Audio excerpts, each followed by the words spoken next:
사순절이 시작된 지 날수로는 오늘이 33번째 날인데 오늘 3부 예배 참여하신 여러 성도님들 하나님의 은혜가 충만하시기를 바랍니다. 얼마나 감사한지 우리 영락교회 성도들은 물론이고 오늘 우리 교회 방문하신 분들, 또 부속실에서 지금 예배를 드리시는 성도님들, 또 저 멀리 해외에서, 군대에서, 병상에서 영상으로 함께하는 모든 분들에게 구원받은 하나님의 자녀의 기쁨이 충만하시기를 바랍니다. 연세대학교에서 국문과 교수로 재직하셨던 정현종 시인의 방문객이라고 하는 시가 있습니다. 그 앞부분만 제가 읽어드리려고 합니다. 사람이 온다는 건 실은 어마어마한 일이다. 그는 그의 과거와 현재와 그리고 그의 미래와 함께 오기 때문이다. 한 사람의 일생이 오기 때문이다. 참 이 시를 읽고 많은 생각을 했습니다. 어떤 사람이 지금 내 앞에 온다는 건 단순한 게 아닙니다. 그 사람이 내 앞에 오기까지는 누군가가 그를 낳았고 또 그를 키웠고 지나간 수십 년간의 세월이 축적이 돼서 그가 많이 노력하여 오늘의 그가 있는 것이죠. 그런데 그 오늘의 그가 나 같은 존재를 외면하지 않고 내게로 온다고 하는 건 이건 정말 어마어마한 일이죠. 그는 지난 세월의 과거만 가지고 오는 게 아니라 나를 향한 현재의 관심과 사랑을 가지고 오는 것이고, 또 그가 나와 같이 걸어가게 된다면 앞으로 미래를 함께 할 것이니까 그는 미래도 가지고 내게 오는 것이다. 이렇게 보면 우리 앞에 있는 한 사람 한 사람이 다 소중한 사람이죠. 하나님께서는 우리 인생이라고 하는 주머니를 무수한 만남을 통해서 채우게 하십니다. 그 소중한 사람들과의 만남은 우리 삶을 빛나게 만들고 그 안에서 비로소 행복을 느끼도록 만들어 줍니다. 우리 성도님들께서 인생을 살아가시는 동안에 아름답고 복된 만남을 많이 누리시기를 바랍니다. 그런데 참 유감스럽게도 우리들은 만남에 실패할 때가 있습니다. 만남에 실패한다는 것은 이렇게 다가섰는데 결정적인 때 이렇게 엇갈리는 거, 그게 만남에 실패하는 겁니다. 1901년에 나셔서 1933년까지 33해를 짧게 사셨던 이용도 목사님이란 분이 계십니다. 이분은 전도사와 목사로 사역한 기간이 한 5년 조금 덜 될 만큼 짧은 기간이었지만은 이분이 그때 일제치하에 전국을 다니면서 말씀을 전할 때 정말 문자 그대로 삼천리 반도를 들었다 놨다 할 만큼 그 능력이 대단했습니다. 한 번은 이분이 평안도 선천에서 연합 집회를 인도하게 되어서 선천역으로 이제 도착을 하게 되었는데 그 지역의 목사님 장로님들이 선천역으로 강사를 마중 나갔습니다. 그런데 만나지를 못했습니다. 아무리 살펴봐도 강사가 눈에 보이지 않았기 때문에 마중 갔던 사람들은 당황해서 집회 장소로 되돌아와 보니 어느새 강사가 벌써 오셨고 강대에 올라가서 무릎 꿇고 기도를 드리는 중이었습니다. 아니 어떻게 엇갈렸지? 이렇게 생각을 했는데 다른 게 아니라 생각이 다르기 때문에 엇갈린 겁니다. 마중 간 분들은 유명한 목사님이니까 말쑥한 양복을 입고 반짝반짝하는 구두를 신고 손에는 감나가는 가죽 가방을 들었으리라 이렇게 생각을 하고 그런 신사를 사방으로 찾아보니까 만나지 못한 겁니다. 왜냐하면 이 목사님은 겉모습을 꾸미는 데는 하나도 관심이 없는 분이었고 그 영혼을 주님을 닮아가게 만드는 데만 관심이 있었기 때문에 한여름인데도 겨울에 낡은 모자를 덮어 쓰시고 배바지에 무명 두루마기를 입고 질 좋은 가죽 가방은커녕 보따리 같은데 대충 싸가지고 그 앞을 지나갔기 때문에 뻔히 보면서도 그분이 목사님인 걸 알아보지 못했던 것입니다. 여러분, 이처럼 만남이 이루어지지 않고 엇갈리는 이유는 피차 간의 생각이 다를 때, 그럴 때 엇갈리게 된다는 것입니다. 인생에서 많은 엇갈림을 경험할수록 그 삶이 빈약해지고 또 얻어야 될 열매를 얻지 못하는 경우가 많이 있습니다. 엇갈림은 슬픈 겁니다. 그러나 꼭 필요할 때 딱 만나면 이건 엄청난 기쁨이요, 우리에게 축복이 된다는 것을 알 수 있습니다. 한 과부가 있었는데 이 과부에게는 외아들이 있었습니다.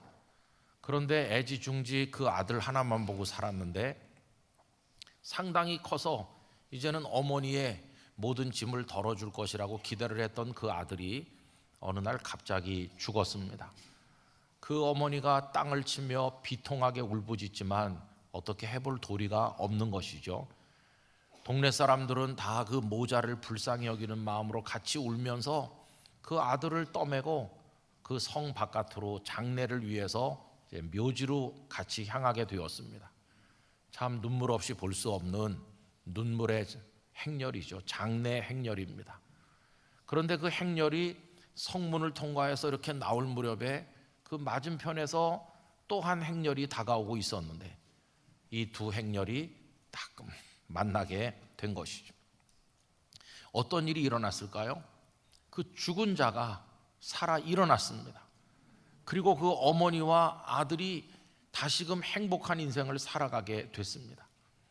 여러분, 그 이야기는 다른 데 나오는 게 아니라 누가복음 7장, 예수님께서 나인성 과부의 아들을 살려주신 이야기입니다. 제가 그 귀절을 읽어보면 누가복음 7장 11절에서 15절, 그 후에 예수께서 나인이란 성으로 가실새 제자와 많은 무리가 동행하더니 성문에 가까이 이르실 때에 사람들이 한 죽은 자를 메고 나오니 이는 한 어머니의 독자요 그의 어머니는 과부라. 그 성에 많은 사람도 그와 함께 나오거늘 주께서 과부를 보시고 불쌍히 여기사 울지 말라 하시고 가까이 가서 그 관에 손을 대시니 맨 자들이 서는지라. 예수께서 이르시되 청년아 내가 네게 말하노니 일어나라 하시매 죽었던 자가 일어나 앉고 말도 하거늘 예수께서 그를 어머니에게 주시니.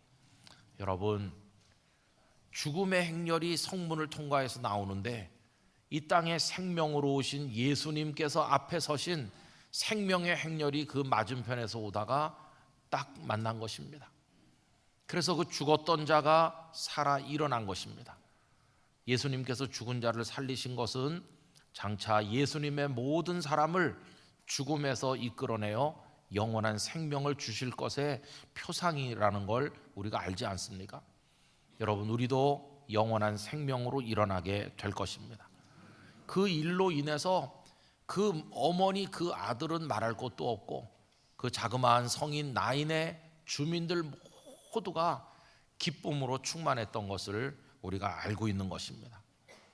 여러분, 이 세상에 무수한 만남이 있지만 가장 소중하고 반드시 이루어져야 될 만남은 예수님을 만나는 것입니다. 오늘 3부 예배를 함께 드리는 성도 여러분, 주님을 만나시기를 축원합니다. 꼭 주님을 만나시게 되기를 기원합니다. 축복합니다. 꼭 주님을 만나셔야 됩니다. 에밀 브루너라고 하는 유명한 신학자는 신앙이란 무엇인가 아주 간단하게 말했습니다. 인생이 하나님을 만나는 것이다. 여러분, 그래서 만남의 기독교 교육이라는 개념이 개발되기도 했습니다. 기독교 교육은 성경의 지식을 전달해 주는 것으로 끝나서는 안 되고 주님을 만나도록 도와줄 때 성공적인 교육이 된다고 이야기합니다. 아무리 성경 말씀을 다 꿰뚫는 것 같아도 주님을 만나지 못하면 그건 죽은 지식에 불과하기 때문입니다. 우리가 교회 학교뿐만 아니라 우리 가정의 아들, 딸, 손자, 손녀 키울 때 성경의 지식만을 가르치는 것이 아니라 그들이 주님을 만날 수 있도록 기도하고 도와주는 일에 힘을 써야만 할 것입니다. 여러분, 꼭 주님을 만나야 됩니다. 그런데 많은 경우에 주님 앞에 마주서 있으면서도 주님을 만나지 못하고 엇갈린 사람들이 무수히 많은데, 그게 예수님 당시에만 그런 게 아니라 오늘 우리 시대에도 엇갈리는 사람들이 얼마든지 많이 있다는 겁니다. 오늘 이 말씀을 나누는 것은 옛날 성경 이야기를 읽는 것으로 끝나는 것이 아니라, 오늘 혹시 내가 여러 대째 믿는 가정에 태어나서 매주일 예배당에 왔다 갔다 하면서도 정작 주님을 만나지 못한 것은 아닌지, 이걸 살피는 마음으로 이 말씀을 우리가 나누는 것입니다.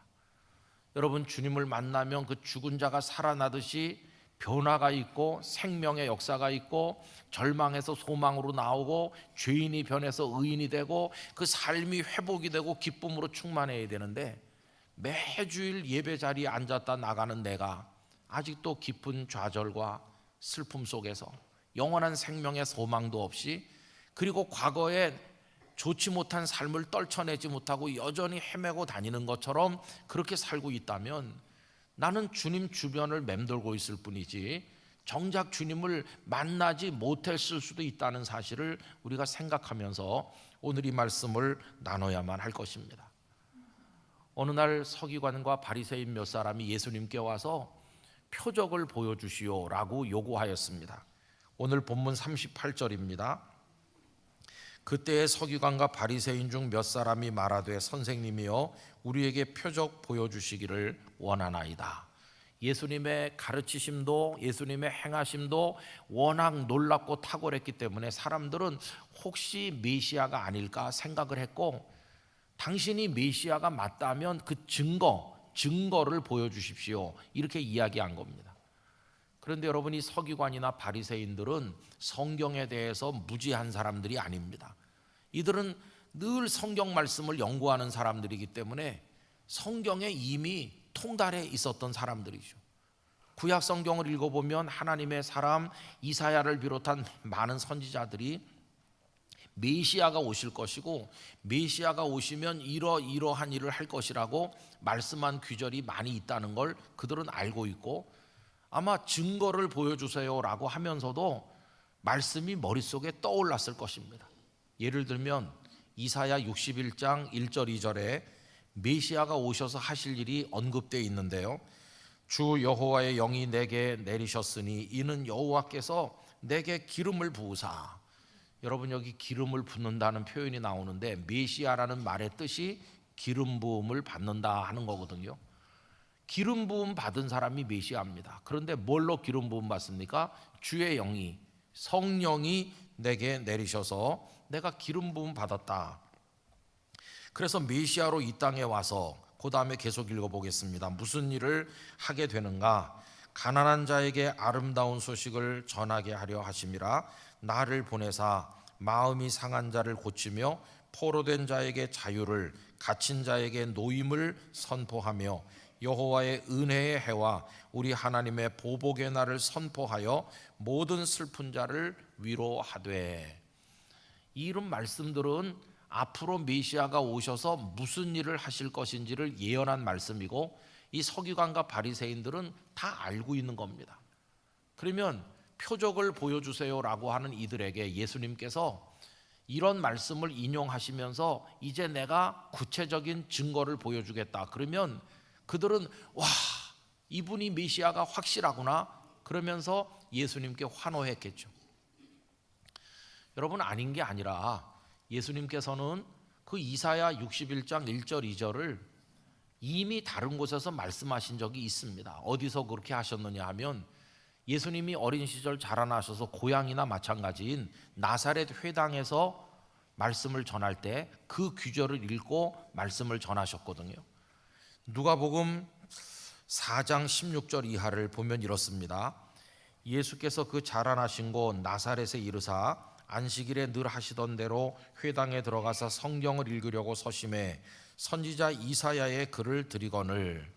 지금은 이렇게 한 권에 66권이 다 들어와 있지만 그때는 이런 인쇄 기술이 없었기 때문에 막 양피 가죽으로 된 큰 두루마리로 돼 있겠죠. 그걸 가지고 와서 예수님 앞에 드렸더니 예수님께서 그날 어디를 찾아 읽으셨나? 그 다음에 계속 읽어봅니다. 책을 펴서 이렇게 기록된 데를 찾으시니 곧 주의 성령이 내게 임하셨으니, 이게 어디입니까? 아까 읽었던 이사야 61장 1절 2절이라는 걸 금방 알 수 있죠. 이는 가난한 자에게 복음을 전하게 하시려고 내게 기름을 부으시고 나를 보내사 포로된 자에게 자유를, 눈먼 자에게 다시 보게 함을 전파하며 눌린 자를 자유롭게 하고 주의 은혜의 해를 전파하게 하려 하심이라 하였더라. 이미 예수님도 그 말씀을 이렇게 읽으신 적이 있습니다. 그리고 예수님은 거기서 끝낸 게 아니라 나사렛 회당에 모인 사람들 앞에 깜짝 놀랄 말씀을 선언하셨어요. 그 얘기가 누가복음 4장 21절입니다. 이에 예수께서 그들에게 말씀하시되, 이 글이, 조금 아까 읽은 이사야 61장 1절 2절 이 말씀이 오늘 너희 귀에 응하였느니라 하시니, 이게 무슨 말씀일까요? 너희들이 수백 년 동안 읽고 가슴에 담고 언제 메시아가 오셔서 이런 일들을 하실 것인가 라며 밤낮 없이 기다리고 있었던 걸 내가 아는데, 방금 읽은 말씀, 그게 오늘 지금 여기서 이루어졌다, 그런 뜻입니다. 오늘 이루어졌다는 말은 간단히 말하면 너희들 앞에 있는 내가 바로 너희들이 기다리던 메시아다, 그 말씀을 하신 거예요. 얼마나 그들이 놀랐겠어요? 같은 동네에서 오래 살면서 목수의 아들, 목수로 알고 있었던 그 예수라는 이가 내가 바로 메시아다 이렇게 말하는데, 그러면 이 나사렛 주민들이 어떤 반응을 보여야 맞는 겁니까? 막 깜짝 놀라서 자리를 박차고 일어나서 열광하면서 우리가 그렇게 오래 기다리던 이가 바로 여기 계시다니, 이렇게 환호성을 질러야 마땅할 것 같은데, 나사렛 주민들의 반응은 영 딴판이었습니다. 그들은 화를 내면서 예수님을 잡아 끌고 그 마을이 건설된 낭떠러지까지 가서 밀어 떨어뜨려서 예수님을 죽이려고 했어요. 여러분, 그들은 여러 세월 동안 같이 살았어요. 한 동네에서. 너무도 잘 알아요. 만나도 하루에도 여러 번씩 만났어요. 근데 예수님을 메시아로 만났나요? 아닙니다. 메시아로 만나고 영접하기는커녕 죽이려고 하니까 완전히 엇갈린다는 걸 알 수 있어요. 만난 것 같은데 엇갈리는 그런 모습을 찾아볼 수가 있는 것이죠. 그럼 여러분, 왜 분명히 마주서서 말씀을 나누고 만났는데 엇갈리는 것일까? 마치 아까 그 이용도 목사님 선천역 얘기를 했는데요, 도착하는 분도 선천역으로 도착하고 마중 나간 사람들도 선천역으로 마중 나갔으니까 99.9%는 만나야 되는 거 아닙니까? 근데 결국 못 만났잖아요. 그거와 비슷해요. 분명히 만났는데 엇갈린 거예요. 여러분, 이런 가슴 아픈 일들이 오늘날도 많이 일어나고 있다는 겁니다. 조금 더 부연 설명을 해보면 이사야 61장 1절 2절의 말씀을 읽을 때 그들은 자기들 나름대로 해석하는 것입니다. 아, 메시아가 오면 포로된 자유를 자유롭게 해준단다, 갇힌 자를 풀어준다고 한다, 그리고 하나님께서 보복의 날을 선포하신다고 한다, 그동안 우리를 억압했던 총독들, 왕들, 그리고 로마 제국의 그 권력가들 얼마나 우리를 수치스럽게 짓누르고 약탈했나, 메시아가 오시면 통쾌한 보복의 날을 선포하고 그들을 다 쓸어버리고 우리에게 예전의 다윗 시대처럼 이스라엘의 영광을 떨치도록 만들 게 틀림없다, 이렇게 자기들 나름대로 말씀을 해석한 겁니다. 근데 여러분, 그들은 독립투사를, 영웅을 기다리는데 예수님은 영 그게 아니었어요.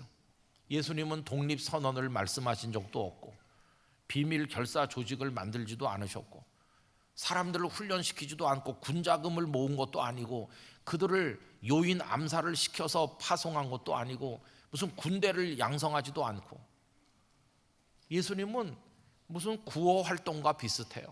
가난한 사람 곁에 머무시고 그리고 그 세상이 죄인으로 낙인 찍은 세리와 창기들 곁에 머물면서 보복의 날을 선포하고 그 로마 제국이고 왕들을 다 격파해야 될 것 같은데 예수님은 원수를 사랑하라고 말씀하시고, 그들이 생각하는 메시아의 모습과 예수님의 모습이 전혀 다르기 때문에 분명히 만나서 같이 대화했지만 이렇게 엇갈리고 있는 것을 볼 수가 있다는 것입니다. 여러분, 예수님은 투사이긴커녕 구호 활동과 비슷해 보였는데, 그래서 그들이 표적을 보여주시오라고 했을 때 예수님은 어떤 표적을 보이셨을까요? 오늘 본문 39절 40절을 다 같이 읽도록 하겠습니다. 예수께서 대답하여 이르시되 악하고 음란한 세대가 표적을 구하나 선지자 요나의 표적밖에는 보일 표적이 없느니라. 요나가 밤낮 사흘 동안 큰 물고기 뱃속에 있었던 것 같이 인자도 밤낮 사흘 동안 땅 속에 있으리라. 아멘. 이게 예수님 말씀하신 표적이었습니다. 그들이 원하는 표적을 말씀하시려면 이런 식으로 해야 됩니다. 너희들 생각 다 알고 있지? 내가 다윗이 골리앗을 이긴 것 같은 모습을 보여주겠다. 도저히 이길 수 없는 거대한 적이 골리앗인데 어린 소년 다윗이 골리앗을 이긴 것처럼 우리는 작지만 로마 제국은 대단하고 우리 적은 크지만 우리가 골리앗을 이기듯 이길 수 있다. 내가 그 일을 해보이겠다. 만약에 이런 표적을 얘기하셨다면 그들이 열광했을 겁니다. 그런데 영딴판으로 내가 너희에게 보여줄 표적은 요나의 표적밖에 없다. 여러분, 요나의 표적 속에 예수님의 모습이 어떻게 담겨 있는지 한번 생각해 보세요. 첫째는 그 속에는 말할 수 없는 하나님의 사랑이 담겨 있습니다. 하나님께서 어느 날 요나 선지자에게 아수르 제국의 수도인 니느웨에 가서 그들에게 말씀을 전해서 회개하고 구원받을 기회를 주라 하셨잖아요. 당시 아수르는 근동 지방을 장악한 패권을 장악한 세력으로서 잔혹하기가 이를 데 없는 정복자였습니다. 얼마나 잔인한지 몰라요. 그러니까 요나가 볼 때는 이 니느웨는 구원받으면 안 되는 곳이고 하나님의 유황불로 당장이라도 멸망당해야 마땅한 곳인데 하나님은 그들에게 가서도 말씀을 전하라. 이게 뭡니까? 하나님의 한없는 사랑이죠. 하나님의 한없는 사랑은 말씀 전할 자를 파송하는 하나님의 선교로 나타나게 된 것입니다. 여러분, 원수를 사랑하시는 하나님의 마음이죠. 그 하나님의 마음대로 하면 당장 로마 제국이 무너져야 되는 게 아니라 하나님은 로마 제국도 용서하실 게 틀림없는 그런 하나님의 사랑이 그 속에 들어있는 거죠. 여러분, 하나님의 죄인을 불쌍히 여기고 원수까지 사랑하시는 사랑 덕택에 요나를 보내시듯 무수한 선지자를 이 땅 조선에도 보내셔서 우리가 그 사랑을 입어 구원을 받게 된 것입니다. 그러니까 요나의 표적 속에는 하나님의 무한한 사랑이 들어있음을 알게 되는 거죠. 두 번째로, 요나의 표적은 요나가 하나님의 명령을 어겨서 다시 쓰러 가는 배를 타고 반대 방향으로 가다 풍랑을 만났을 때 선원들이 그를 바다에 버렸는데 큰 물고기를 준비하셨다가 그를 삼켜 사흘 동안을 물고기 뱃속에 있은 것처럼 예수님께서는 이 땅에 오셔서 십자가 지고 죽으시고 땅속 무덤에 사흘 동안 계시는데 그걸 보여주는 거죠. 그래서 요나의 표적은 하나님의 사랑이 이루어지는 과정에 고난이 있다는 것을 알려주면서 예수님께서 무덤 속에 사흘을 계시는 고난을 겪으신 걸 이야기하는 겁니다. 세 번째로, 요나가 물고기 뱃속에서 끝나지 않고 물고기가 그를 다시 토해내므로 육지에 내리게 됐는데 그 새로운 생명을 얻은 것처럼 예수님은 무덤에서 끝난 분이 아니고 죽음의 권세를 이기시고 영원한 생명으로 부활하셨으니 이 기독교 복음이 생명임을 말해주는 것입니다. 그리고 마지막으로 그 요나가 니느웨에 가서 말씀을 전했더니 악한 백성들이 회개하고 구원을 받는 것처럼 예수님의 그 십자가와 부활의 복음이 우리에게 전해지므로 우리같이 패역한 죄인들이 구원받고 오늘도 이 자리에 모여 예배하게 되었으니 이게 얼마나 놀라운 하나님의 은혜입니까? 그래서 예수님은 요나의 표적을 통해 당신이 메시아로 이 땅에 오셔서 이루시는 구원의 역사를 다 함축하여 말씀하신 것임을 알게 되는 것입니다. 여러분, 이게 예수님께서 보여주신 표적이었어요. 그런데 이게 그들의 기대하고는 엇갈리는 거죠.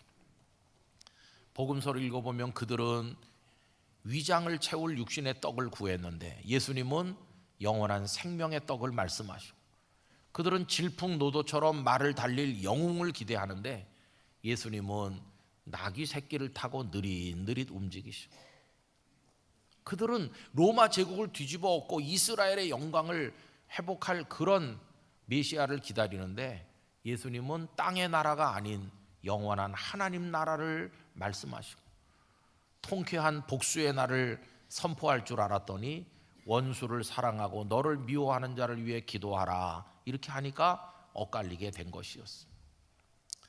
여러분, 그래서 그들은 자기들 눈앞에 메시아가 계신데도 메시아인 줄 깨닫지 못했어요. 자주 만났지만 메시아로 영접하지 못해서 엇갈림의 고통에 빠진 것이, 그리스도를 그리스도로 만나지 못할 때 그 결과가 무엇일까요?